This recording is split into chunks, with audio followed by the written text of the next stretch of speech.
बैनुल-अक़वामी मालियाती fund IMF ने हुकूमत पाकिस्तान को तजवीज़ दी है कि माली साल 2026-27 के बजट में जनरल सेल्स टैक्स की मयारी शरह 18% से बढ़ाकर 19% की जाए। ताहम पाकिस्तानी हुक्काम अब तक इस तजवीज़ की सख्त मुखालफत कर रहे हैं और उनका मौक़िफ़ है कि इससे महंगाई में मज़ीद इजाफा होगा। इस हवाले से मजीद बात करेंगे। मेहताब हैदर ने हमें ज्वाइन किया है। मेहताब हैदर साहब, कहिएगा कि इलेक्ट्रिक गाड़ियों पर 1% से 18% टैक्स लगाना और हाइब्रिड गाड़ियों पर 8 से 18% टैक्स की जो तजवीज़ है, ये जो हम क्लाइमेट चेंज से कोप करने की बातें करते हैं, ये दोनों बातों में तजाद नहीं हो जाएगा?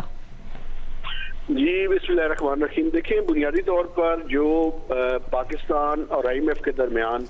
इस टाइम वर्चुअल टॉक्स हो रही हैं ताकि आइंदा माली साल का बजट जो कि 5 जून को पेश किया जाएगा, उसके मेजर रेवेन्यू में ये इसको फाइनल किया जा सके। FBR का पहले आपको पता है कि 11 माह में मैसिव जो है वो रेवेन्यू शॉर्टफॉल है, तो इसको सामने रखते हुए IMF की तरफ से ये तजवीज आई है कि जो GST की स्टैंडर्ड रेट है 18%, इसको 1 परसेंटेज पॉइंट्स बढ़ाकर 19% स्टैंडर्ड रेट कर दिया जाए और इससे जो एक्सपेक्टेड रेवेन्यू है वो 250 से 300 अरब रुपए सिर्फ इस एक मेजर से इजाफा हो सकता है। लेकिन आपको पता है कि ये एक इनडायरेक्ट टैक्सेस है जो कि कंजम्पशन के ऊपर है, तो FBR के हुकाम और मिनिस्ट्री ऑफ फाइनेंस के जो हुकाम है उन्होंने इसकी सख्त मुखालफत की और ये कहा है कि जो इन्फ्लेशनरी प्रेशर इससे मजीद बढ़ेगा। आपको पता है कि गल्फ वॉर के बाद इन्फ्लेशन ऊपर जानी शुरू हुई है, चूंकि फ्यूल की प्राइसेस में इजाफा हुआ, तो उसके नतीजे में वो इसकी मुखालफत कर रहे हैं। अभी देखना ये है कि क्या हुकूमत IMF को कन्विंस कर पाती है या नहीं। जहां तक आपने रिड्यूस्ड GST रेट्स की बात की है, तो इलेक्ट्रिक व्हीकल्स पे 1% है सेल के ऊपर GST, और जो हाइब्रिड गाड़ियां हैं उनके ऊपर है कोई 10.5, तो उसको बढ़ाकर स्टैंडर्ड रेट के ऊपर ले जाने की बात IMF कर रहा है। ये आपकी बात बिल्कुल ठीक है कि जो क्लाइमेट फाइनेंस है, जहां पे हमने IMF से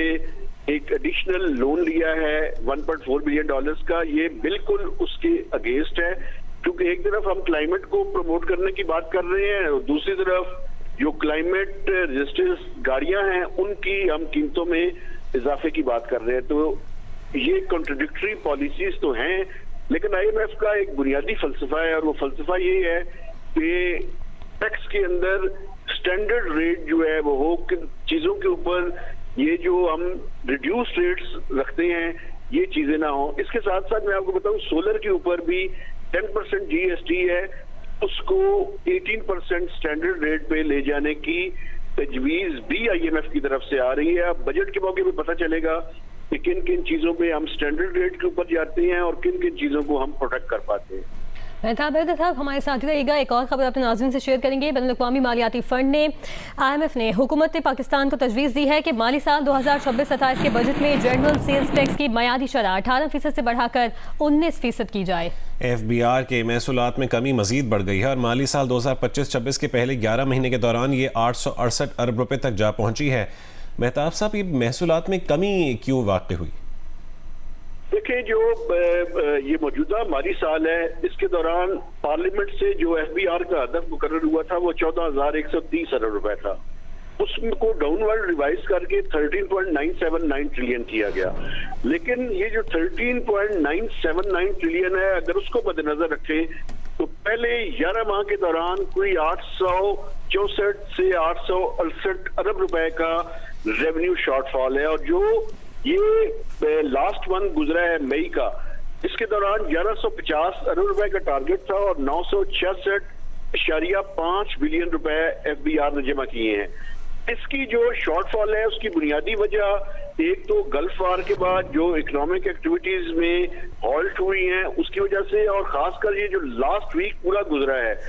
ईद की वजह से, इस लास्ट वीक पूरे के दौरान जो है वो छुट्टियां रही हैं, तो FBR का ये एस्टिमेट है कि तकरीबन